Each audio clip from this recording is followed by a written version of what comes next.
Chapter 18. The next day he did not leave the house, and indeed spent most of the time in his own room, sick with a wild terror of dying, and yet indifferent to life itself. The consciousness of being hunted, snared, tracked down, had begun to dominate him.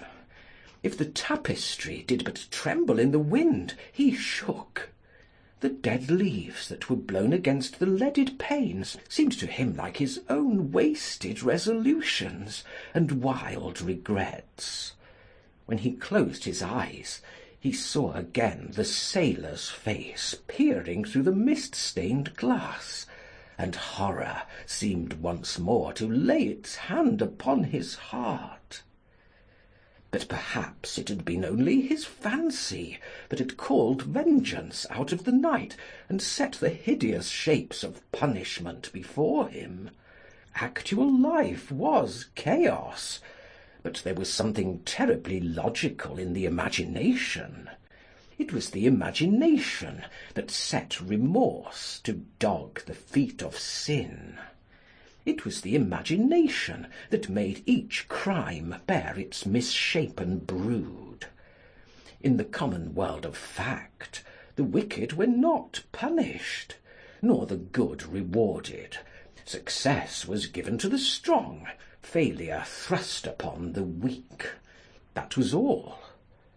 Besides, had any stranger been prowling round the house, he would have been seen by the servants or the keepers. Had any footmarks been found on the flower-beds, the gardeners would have reported it. Yes, it had been merely fancy. Sybil Vane's brother had not come back to kill him. He had sailed away in his ship to founder in some winter sea. From him, at any rate, he was safe. Why, the man did not know who he was, could not know who he was. The mask of youth had saved him. And yet, if it had been merely an illusion, how terrible it was to think that conscience could raise such fearful phantoms, and give them visible form, and make them move before one. What sort of life would be his if day and night shadows of his crime were to peer at him from silent corners, to mock him from secret places, to whisper in his ear as he sat at the feast, to wake him with icy fingers as he lay asleep? As the thought crept through his brain, he grew pale with terror, and the air seemed to him to have become suddenly colder. Oh, in what a wild hour of madness he had killed his friend! How ghastly the mere memory of the scene! He saw it all again. Each hideous detail came back to him with added horror. Out of the black cave of time, terrible and swathed in scarlet, rose the image of his sin. When Lord Henry came in at 6 o'clock, he found him crying, as one whose heart will break. It was not till the third day that he ventured to go out. There was something in the clear, pine-scented air of that winter morning that seemed to bring him back his joyousness and his ardour for life. But it was not merely the physical conditions of environment that had caused the change.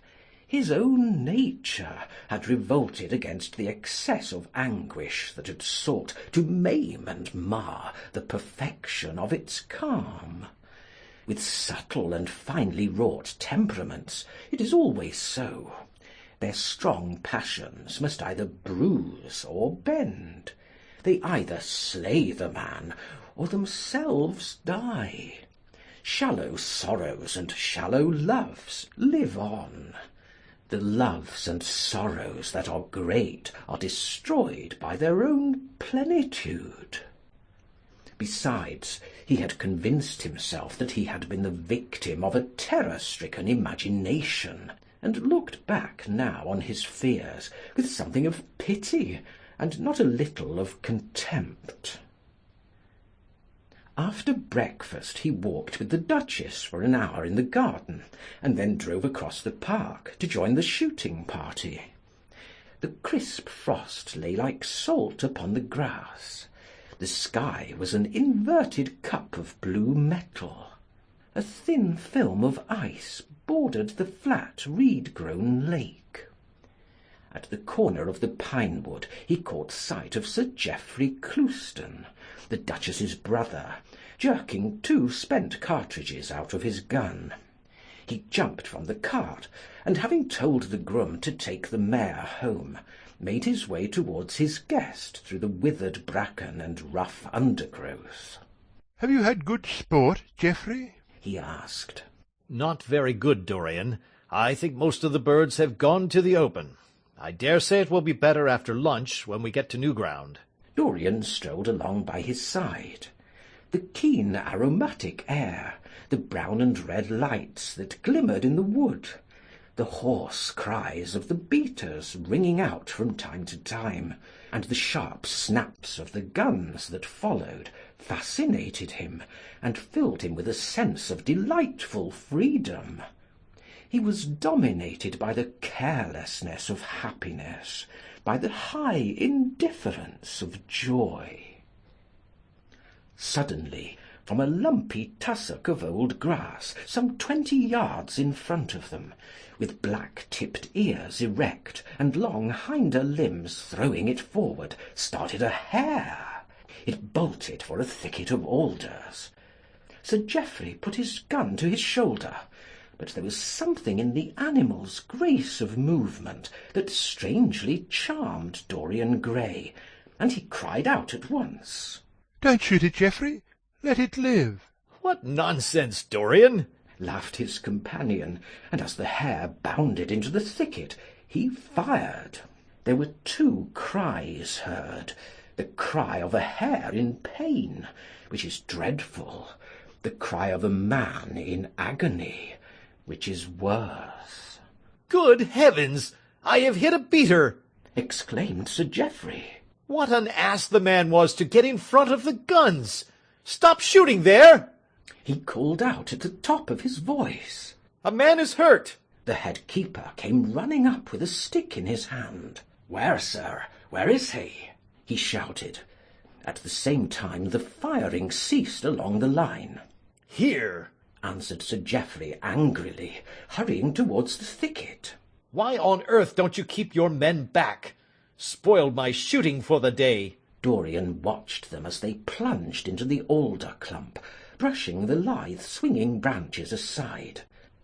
In a few moments they emerged, dragging a body after them into the sunlight. He turned away in horror. It seemed to him that misfortune followed wherever he went.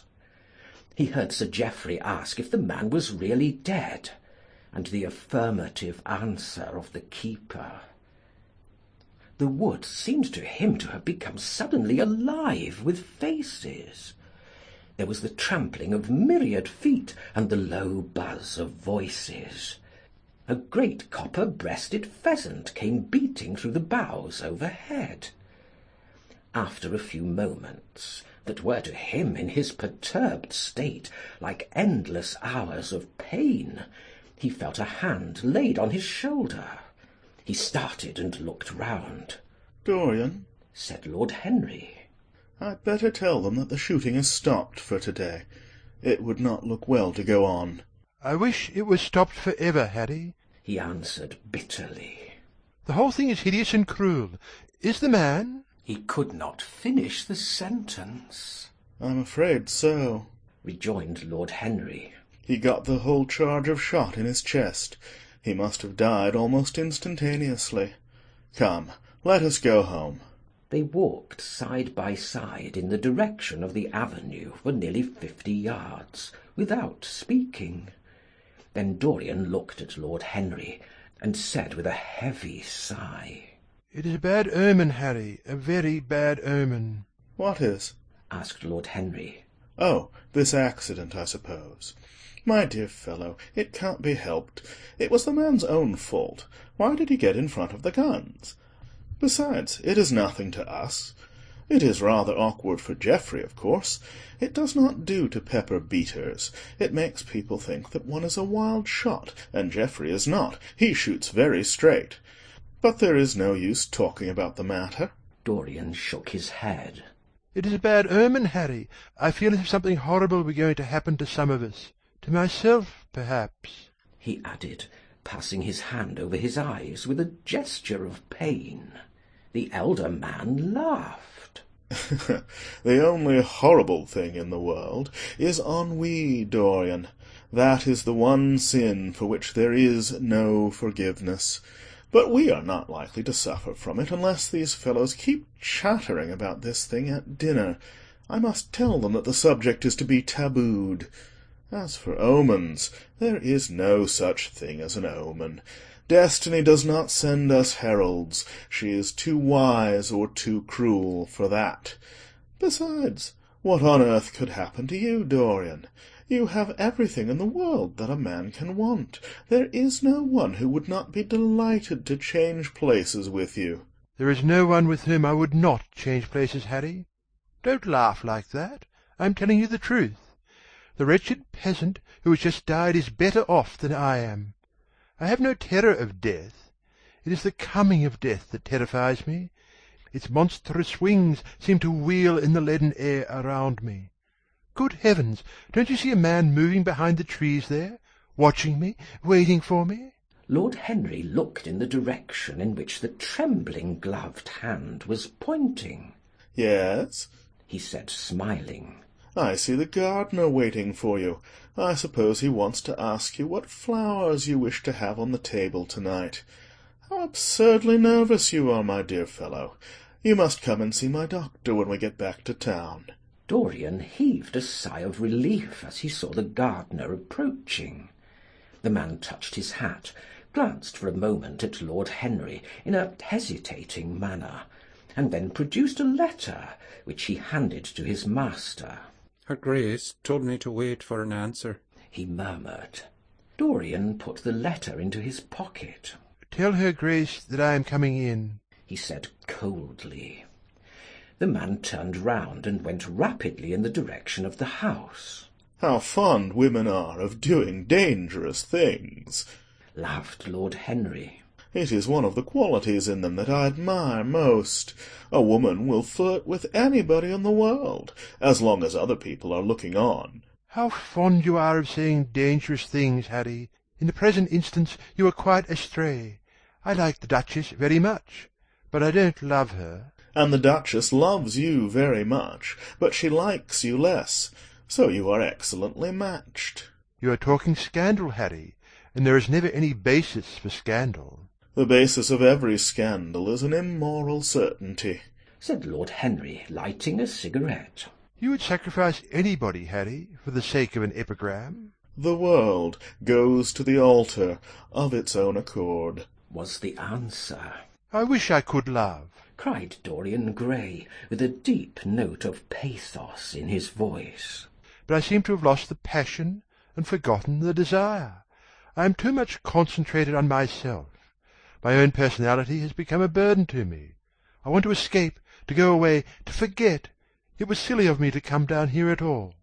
I think I shall send a wire to Harvey to have the yacht got ready. On a yacht one is safe. Safe? From what, Dorian?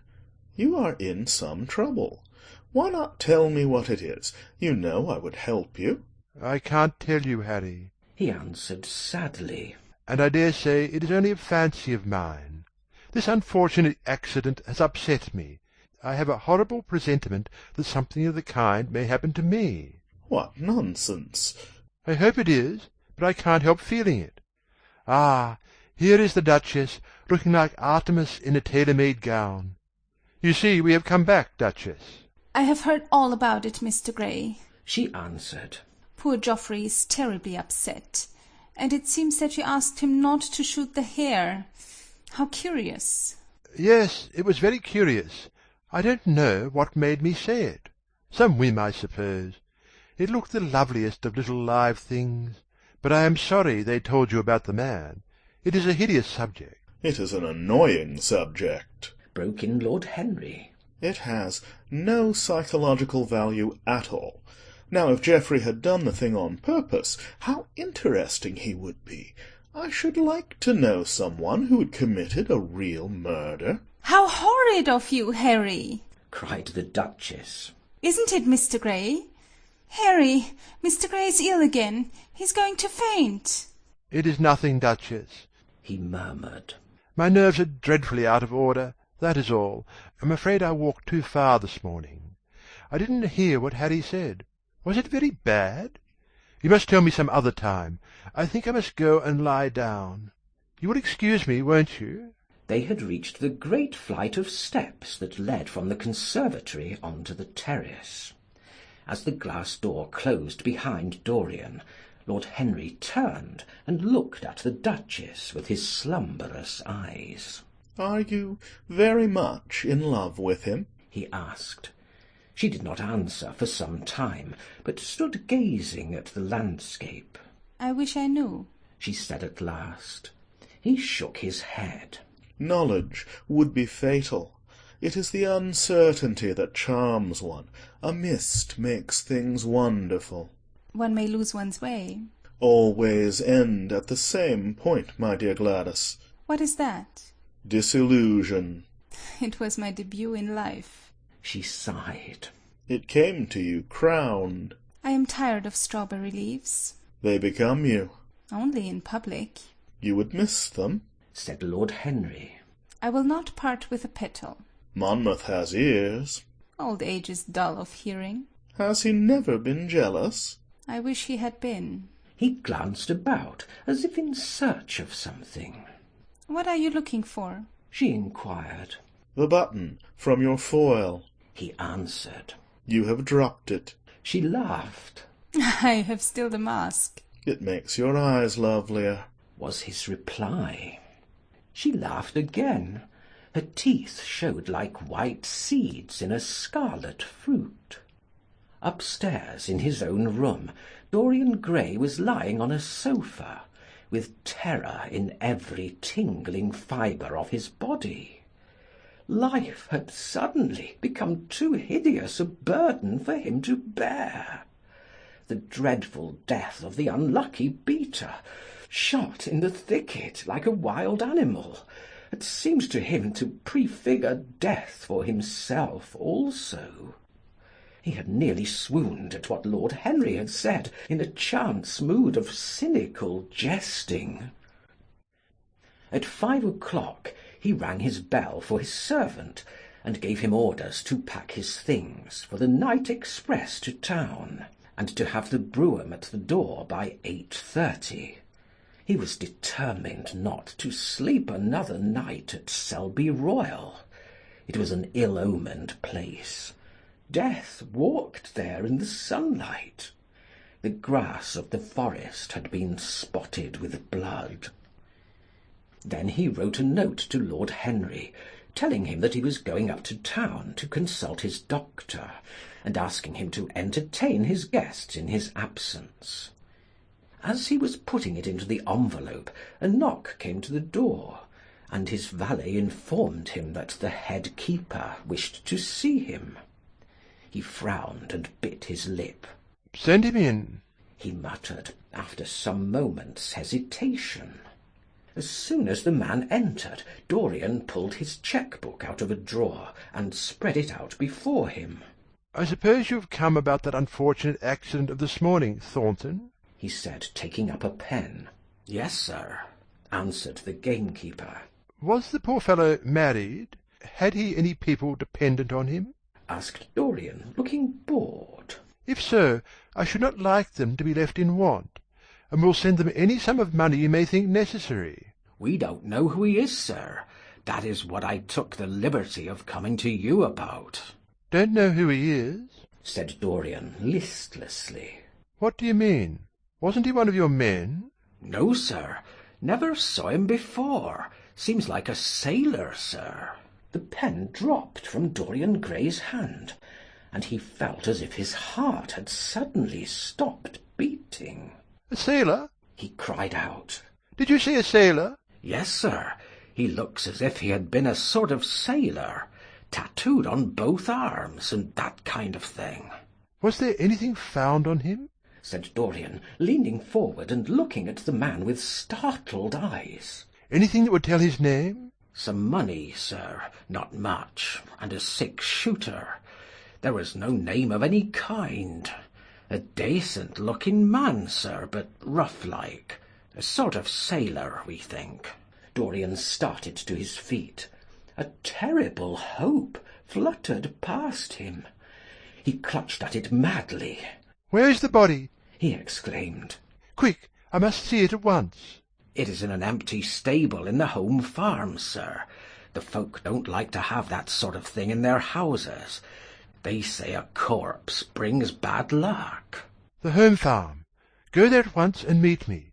Tell one of the grooms to bring my horse around. No, never mind, I'll go to the stables myself. It will save time." In less than a quarter of an hour, Dorian Gray was galloping down the long avenue as hard as he could go.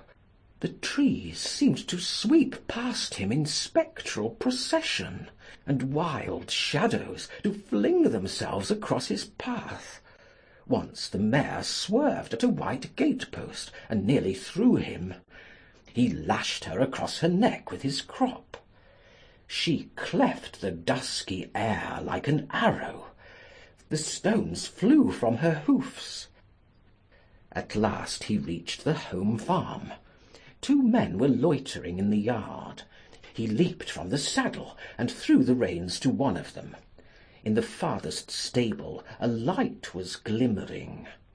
Something seemed to tell him that the body was there, and he hurried to the door and put his hand upon the latch. There he paused for a moment, feeling that he was on the brink of a discovery that would either make or mar his life. Then he thrust the door open and entered. On a heap of sacking in the far corner was lying the dead body of a man, dressed in a coarse shirt and a pair of blue trousers. A spotted handkerchief had been placed over the face. A coarse candle stuck in a bottle sputtered beside it. Dorian Gray shuddered. He felt that his could not be the hand to take the handkerchief away, and called out to one of the farm servants to come to him. "Take that thing off the face. I wish to see it," he said, clutching at the doorpost for support. When the farm servant had done so, he stepped forward. A cry of joy broke from his lips. The man who had been shot in the thicket was James Vane. He stood there for some minutes looking at the dead body. As he rode home, his eyes were full of tears, for he knew he was safe.